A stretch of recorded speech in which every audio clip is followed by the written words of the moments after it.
بسم اللہ الرحمن الرحیم۔ السلام علیکم ورحمۃ اللہ وبرکاتہ۔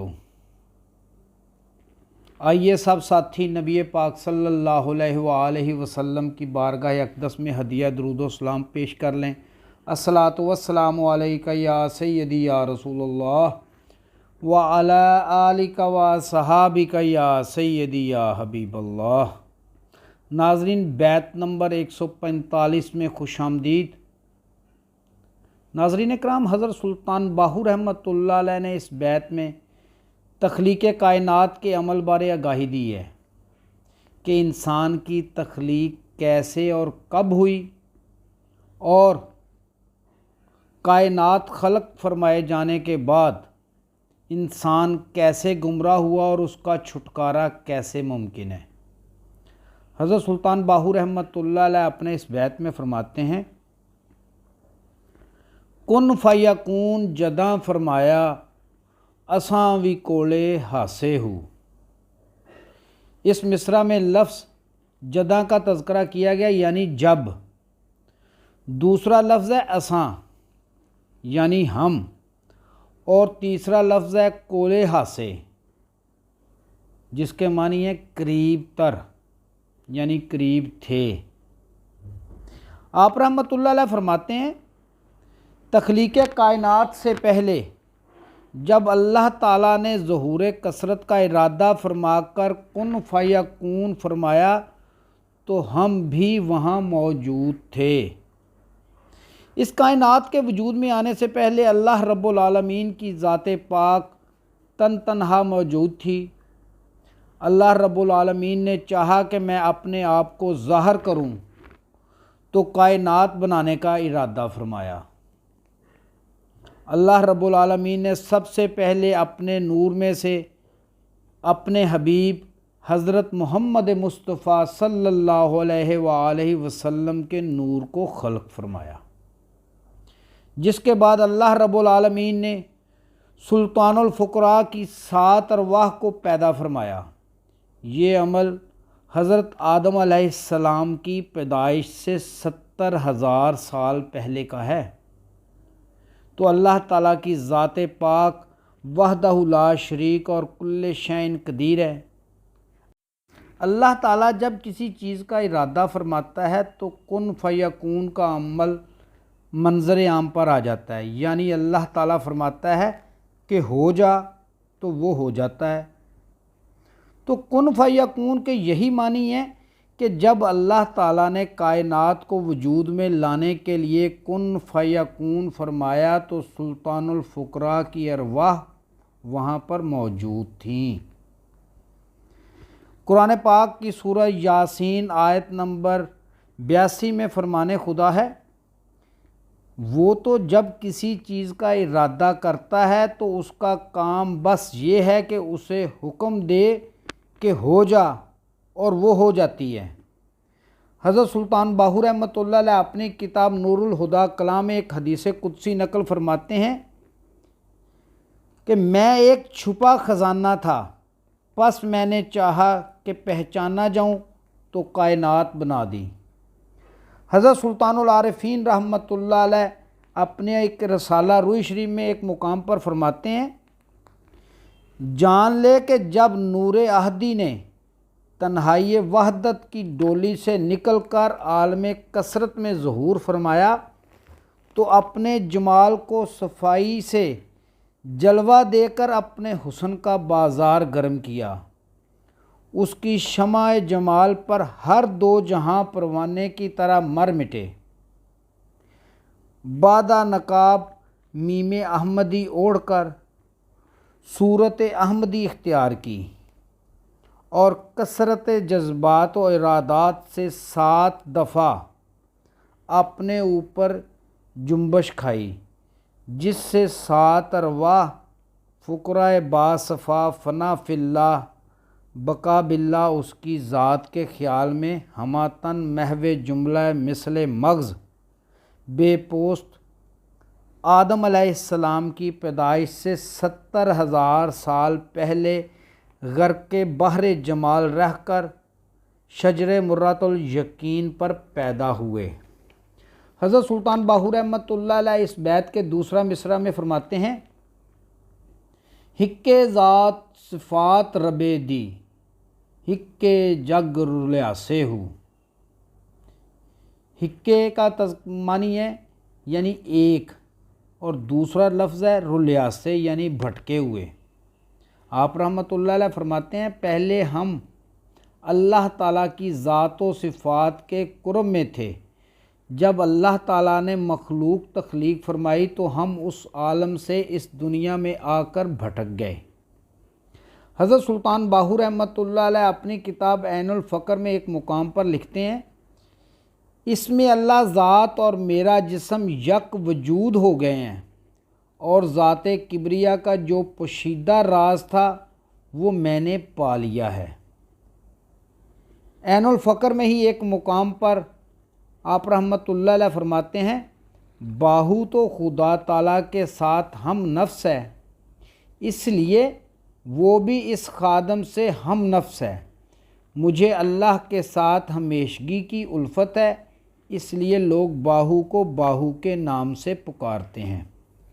حضرت سلطان العارفین رحمۃ اللہ علیہ اپنی کتاب نور الہدیٰ کلام میں ایک مقام پر لکھتے ہیں، جس کی ابتدا اسم اللہ ذات کا نور ہے، اس کی انتہا نور ذات ہے، اور جو نور ذات تک پہنچتا ہے وہ ذات کبریا کی حضوری سے مشرف ہو جاتا ہے۔ نور الہدیٰ کلام میں ہی ایک اور مقام پر آپ رحمۃ اللہ علیہ فرماتے ہیں، میں جس طرف بھی دیکھتا ہوں سوائے حق کے اور مجھے کچھ نظر نہیں آتا، کیونکہ میرے دل میں حق ہے یعنی اسم اللہ ذات ہے، لہٰذا میں ہر دم دائمی طور پر اپنے دل میں حق کے مطالعہ میں غرق رہتا ہوں۔ قرآن پاک کی سورہ الانعام آیت نمبر 130 میں فرمان خدا ہے، دنیا کی زندگی نے اس کو دھوکے میں ڈال رکھا ہے۔ حضرت سلطان العارفین رحمۃ اللہ علیہ اپنی کتاب کلید التوحید کلام میں ایک مقام پر فرماتے ہیں، جو لوگ دنیا کی قید میں پھنس جاتے ہیں ان کے وجود میں خطرات شیطانی، وسوسہ، وہم، نفسانی ہرس، حسد، طمع، لالچ اور تکبر قرار پکڑ لیتے ہیں۔ وہ انا، تکبر اور غرور کرنے لگتے ہیں، جس کے سبب وہ راہ حق سے مطلق بھٹک جاتے ہیں۔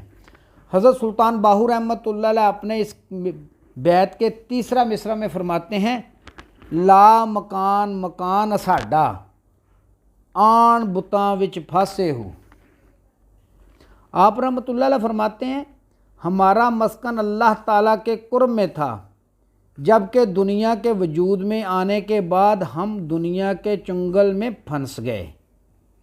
حضرت سلطان العارفین رحمۃ اللہ علیہ اپنی کتاب فضل اللقاء کلام میں ایک حدیث پاک نقل فرماتے ہیں کہ نبی پاک صلی اللہ علیہ وآلہ وسلم نے فرمایا، جو اللہ تعالیٰ کی ذات کو پہچان لیتا ہے پھر مخلوق کے ساتھ اسے کوئی لذت اور سکون نہیں آتا۔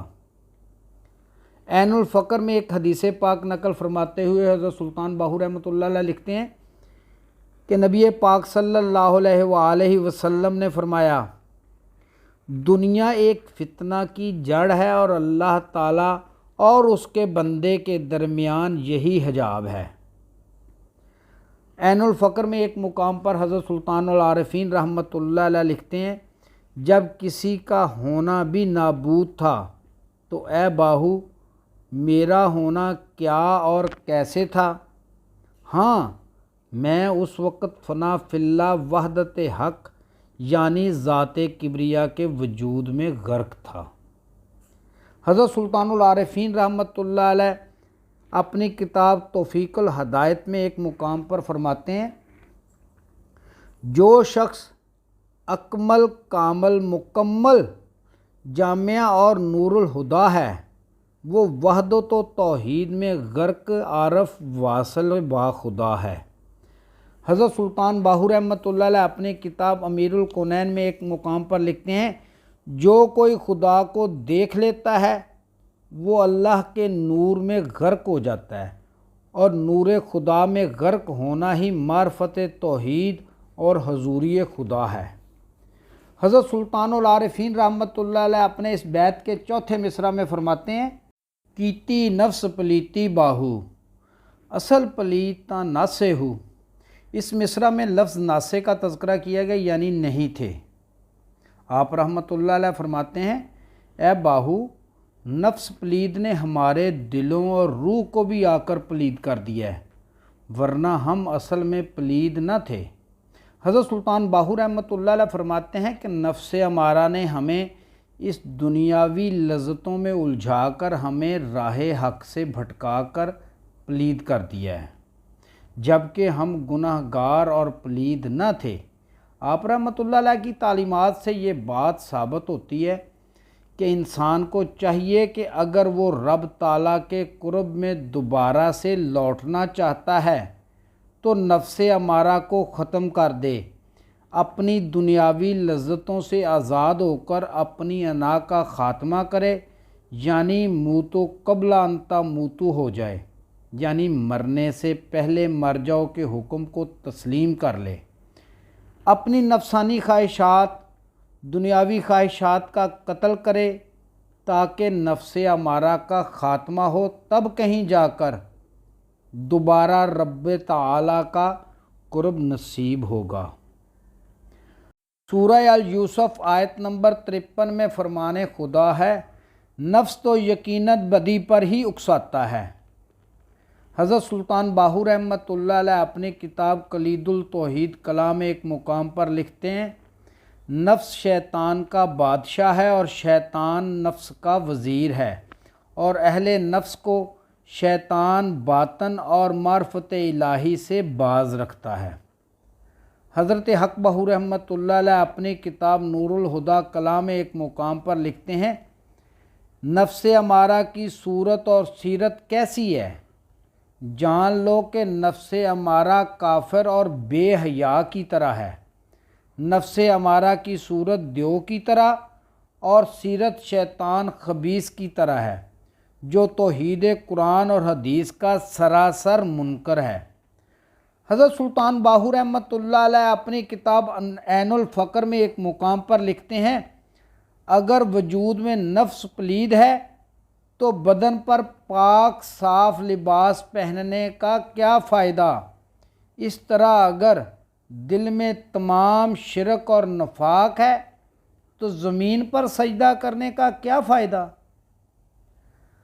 حضرت سلطان باہو رحمۃ اللہ علیہ اپنی کتاب عین الفقر میں ہی ایک اور مقام پر لکھتے ہیں، کتا نفس کو کہتا ہے کہ کتا نہ بن اور کتوں والے کام نہ کر، اور شیطان کا تابع نہ ہو اور شیطانی نہ کر۔ اسی کتاب میں ایک اور مقام پر آپ رحمۃ اللہ علیہ فرماتے ہیں، اے باہو، نفس و خواہش کا پردہ پھر درمیان میں حائل نہیں رہا جب میرے دل میں ذکر خدا جلوہ گر ہو گیا۔ ناظرین، امید ہے کہ آج کی ویڈیو آپ کو پسند آئی ہوگی۔ آئندہ ملیں گے انشاءاللہ بیات باہو کے بیت نمبر 146 کے ساتھ۔ اس وقت تک اپنا خیال رکھیے گا۔ اپنے میزبان خالد قمر کو اجازت دیجیے۔ اللہ حافظ۔